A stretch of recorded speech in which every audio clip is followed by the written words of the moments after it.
Eita, que tá começando a festa junina aqui no pátio do Estação Cruzeiro, olha.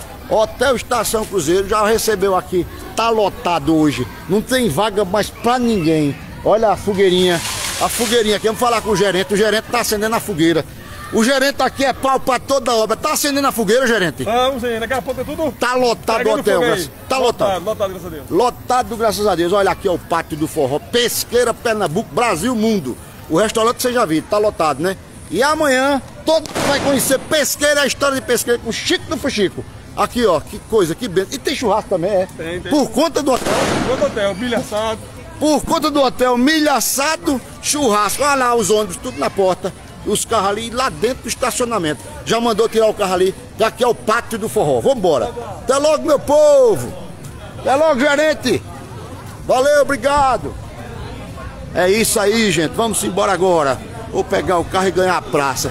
Tudo bom, rapaz?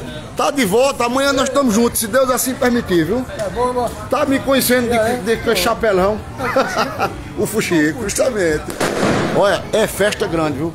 Fogueira, churrasco, milho assado, diabo 4 o gerente providenciou. São gerentes pra ninguém botar defeito, né? É Everton, o gerente do São João.